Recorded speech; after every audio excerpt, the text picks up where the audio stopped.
មនុស្សសត្វក្នុងលោកកើតមកមិនដូចគ្នាទេរឿងខ្ញុំខំគេមានសង្សារជាមនុស្សក៏ខ្ញុំខំខ្ញុំល្មើនាងមិនដែលឆ្លោះអង្គនាងនៅតែប្រឹងធ្វើល្អខ្ញុំបន្តខូចខើរាល់ថ្ងៃទឹកភ្នែកអងត្រដតែខ្ញុំមិនស្ដាប់សាមុតឈឺចាប់នាងហែលដល់រលាកកាយមាត់ស្ដីមិនបានឈឺខ្លាំងអូនត្រឹមកិច្ចឆ្ងាយពេលនេះខានឃើញឆោមឆាយទុកជាប់កាយរួមរត់អរាសងសាកកំសត់បងអើយវល់វិញត្រានត្រើយពេលគ្មានអូនបងយំឈឺ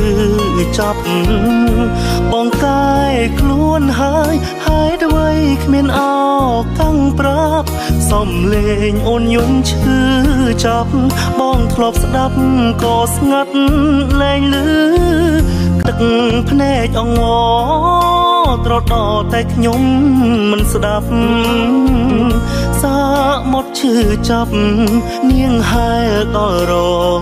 លាកកាយមាត់ស្ដីមិនបានឈឺខ្លាំងអូនត្រឹមកិច្ចឆ្ងាយពេលនេះខានឃើញឆោមឆាយទុកជាប់កាយរួមរត់អរា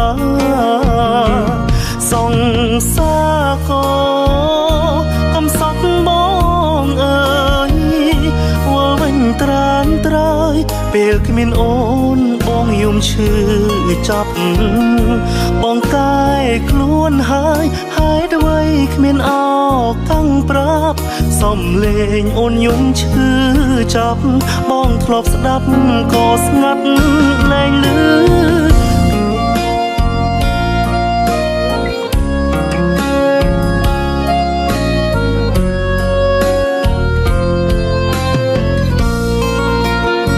មនុស្សសត្វក្នុងលោកកើតមកមិនដូចគ្នាទេរឿងខ្ញុំខំគេមានសង្សារជាមនុស្សក៏ខ្ញុំខំខ្ញុំល្មើនាងមិនដែលឆ្លោះអង្គនាងនៅតែប្រឹងធ្វើល្អខ្ញុំបន្តខូចខើរាល់ថ្ងៃទឹកភ្នែកអងត្រដតែខ្ញុំមិនស្ដាប់សាមុតឈឺចាប់